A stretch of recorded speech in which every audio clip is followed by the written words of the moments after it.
15 शाबान की रात, जिसे उर्फ आम में शब बारात कहा जाता है, छुटकारे की रात। बहरहाल ये 5 अहदीस पब्लिक में मशहूर हैं, 5 की 5 ज़ईफ हैं। तीसरी हदीस सुन इब्न माजा से है, 1306 मिशकात के अंदर इसका नंबर है। और इस हदीस को वो ज़ईफ जमा ज़ईफ बराबर है हसन का फार्मूला लगा के शेख अलबानी ने सही कहा हुआ है। वो कहते हैं कि 15वीं शाबान को अल्लाह ताला जमीन वालों की तरफ मुतवज्जे होता है, 15वीं शाबान की रात को, और काफिर और कीना रखने वाले के सिवा सबको बख्श देता है। अब ये रवायतें इतनी ज्यादा हैं कि इसकी वजह से बाज अहले हदीस उलमा का भी ये मौकिफ है कि कुछ ना कुछ इसकी असर मौजूद है। अक्सर तो नहीं मानते, लेकिन कुछ अहले हदीस उलमा भी मानते हैं, और देवबंद बरेलवी तो वैसे ही मानते हैं। और मेरा मौकिफ शुरू से जो था वही है कि मैं हमेशा फतवा नहीं लगाता, खुद करता नहीं हूं, किसी पे फतवा नहीं लगाता। और बाकी मैं खुद क्यों नहीं करता, जब तक कोई चीज ऑथेंटिकेट ना हो जाए तो नहीं करनी चाहिए। ये अक्सर कहते हैं नेकी का काम है, खैर है, करने दो जी। लोग साल के बाद अगर कोई निकली है इबादत के लिए, तो मेरे भाई साल के बाद लोग ईद की नमाज के लिए निकलते हैं, तो आप ईद की इज़ान क्यों नहीं देते हैं लोगों को बुलाने के लिए? नहीं जी, साबित नहीं है। तो क्या साबित ना हुई तो क्या हुआ, गुनाह का काम तो नहीं है, दे दिया करें इज़ान। साल बाद लोगों ने ईद पढ़ने के लिए निकलना होता है। ऐसा कीजिए, इल्जामी जवाब, एंटी वैनम। दोस्तों, आपने देखा और सुना 15वीं शाबान की रात को जो मुसलमान इबादत करते हैं उसके बारे में कह रहा है कि सारी रिवायात ज़ईफ हैं, और अलबानी ने ज़ईफ जमा ज़ईफ का फार्मूला लगा के तो एक रिवायत को सही कहा है, और रिवायतें बहुत ज़्यादा हैं। और मेरा मौक़िफ़ ये है कि जब तक कोई बात ऑथेंटिकेट ना हो जाए तो मैं उस पर अमल नहीं करता, साबित नहीं है। और आखिर में इसने ईद के मुतालिक बात की कि आप ईद की अजान क्यों नहीं देते। इन सारी बातों का जवाब मैं एक और क्लिप दिखा के आपको दूंगा। अगली वीडियो आप खुद देखें, गौर से सुने और फैसला करें कि इस बंदे ने किस तरह अपने आप को झूठा किया हुआ है। मैंने तो यहां तक बात की है कि आप बुखारी की हदीस के तहत कि तशहुद में जो चाहो अपने रब से मांगो। मैंने कहा था आप अपनी तरफ से बना के भी दुआ मांग सकते हैं। अरबी मैं तो ज़ईफ अहादीस के बारे में मैंने कई साल पहले लेक्चर मसला 120 कुरान की 12 सूरतों के फजाइल बयान किया था, और उसमें मैंने बताया था सूरह वाक़िया की फजीलत पे तमाम रवायतें ज़ईफ हैं, लेकिन मैंने कहा था जो लोग पढ़ रहे हैं वो पढ़ना ना छोड़ें, उनको उस पढ़ने की फजीलत तो मिल रही है ना। और उसमें मैंने ये भी बताया था कि जो दुआएं साबित हैं ज़ईफ सनद से भी, अगर कोई करता है वो करता रहे। मैं बाजार में जाते वक्त वो वाली ज़ईफ रवायत वाली दुआ करता हूं, ला इलाहा इल्लल्लाहु वहदहु ला शरीका लह। मैंने कभी भी फजाइल के ऊपर ज़ईफ रवायतों को ईमान के लिए खतरा नहीं करार दिया। मैंने हमेशा ये कहा है कि ये वो रवायतें खतरा हैं जिनसे आप अकीदे बनाते हैं। जी दोस्तों, आपने देखा और सुना कि ज़ईफ रिवायात पर मैं खुद अमल करता हूं, और पहली वीडियो में क्या कहा कि जनाब जब साबित नहीं है नबी अलैहिस्सलाम से तो उसको करना नहीं चाहिए, फिर आप अजान क्यों नहीं देते ईद की? ये उसने कीचड़ भी उछाली। अब ये क्या कह रहा है यहाँ कि बुखारी की हदीस से ये साबित है कि आप अपनी मर्जी से जितनी चाहे दुआएं मांग लें, अपनी तरफ से बना के।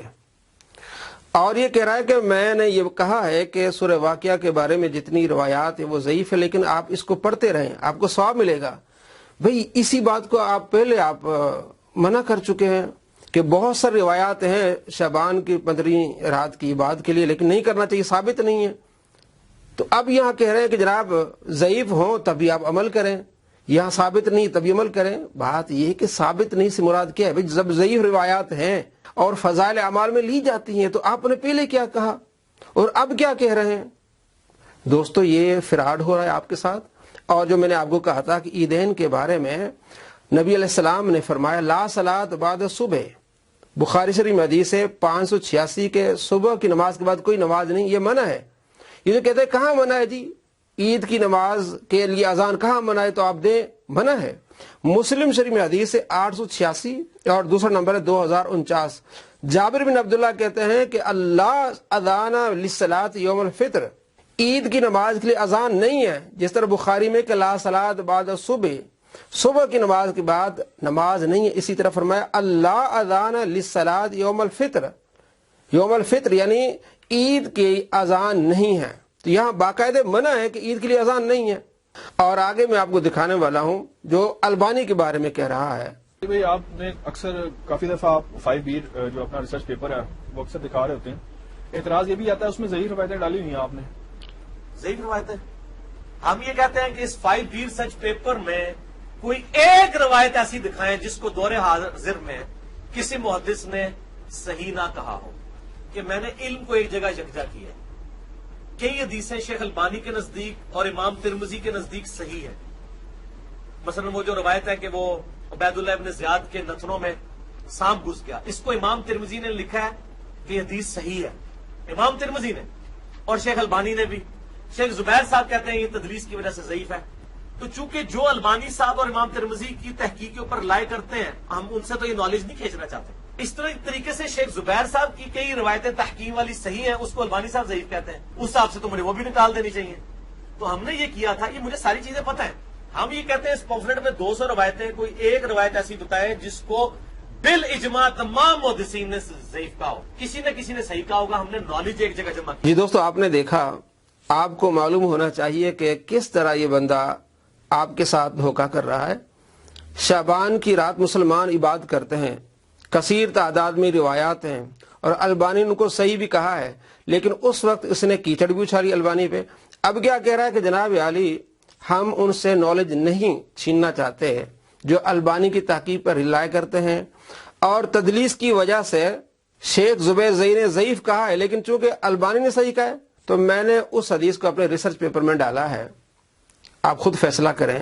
پہلے البانی کیا کہہ رہا تھا، کتنی تعداد میں روایات تھی، اور یہ بھی آپ نے سنا جناب عالی جتنی میں نے یہ حدیثیں لی ہیں بالاجماع کسی میں بھی اس کو ضعیف نہیں کہا. یعنی کسی نے صحیح کہا ہے، کسی نے ضعیف کہا ہے، تو کچھ ایسے بھی صحیح کہنے والے. تو وہ جو روایات ہیں شعبان کی 15ویں رات کی، اس میں بھی بہت سارے کہتے ہیں کہ صحیح ہے، حسن کہتے ہیں، کچھ ضعیف کہتے ہیں. وہاں آپ کو یہ اصول کیوں یاد نہیں آیا؟ فیصلہ آپ نے کرنا ہے، آپ نے موازنہ کرنا ہے، آپ نے دیکھنا ہے، آپ نے ہمیں بھی سننا ہے. اس کو دیکھنے والے ہمیں بھی سنیں، ہمیں بھی دیکھیں، ہماری ویڈیوز دیکھیں. آپ کو معلوم ہو جائے گا کہ یہ کس طرح آپ کے ساتھ دھوکہ کر رہا ہے، آپ کو کس طرف لے جا رہا ہے. اور آپ اس کی باتوں پر یقین کر کے کہیں کسی سے بحث نہ کیجیے گا، اس لیے کہ کل اس نے یہ کہا کہ جناب عالی وہ ساری ضعیف ہیں، ہم ان کو نہیں مانیں گے، وہ ثابت نہیں ہے. اس کے بعد کہہ رہا ہے کہ جناب عالی ضعیف پر تو میرا بھی عمل ہے، میں جب بازار جاتا ہوں تو ضعیف روایت پر عمل کرتے ہوئے دعا پڑھتا ہوں. پہلے کہتا وہ ثابت نہیں ہے، کیچڑ اچھالتا ہے کہ جناب عالی عید پر بھی آپ کیوں اذان نہیں دیتے. اب کیا کہتا ہے کہ جناب عالی میں تو عمل کرتا ہوں ضعیف روایت پر. تو آپ اگر اس کی باتوں پر یقین کر کے کسی سے بحث کریں گے تو آپ کے لیے مسئلہ ہو جائے گا. اس لیے تحقیق کریں، ہر ایرے غیرے پر یقین نہ کریں.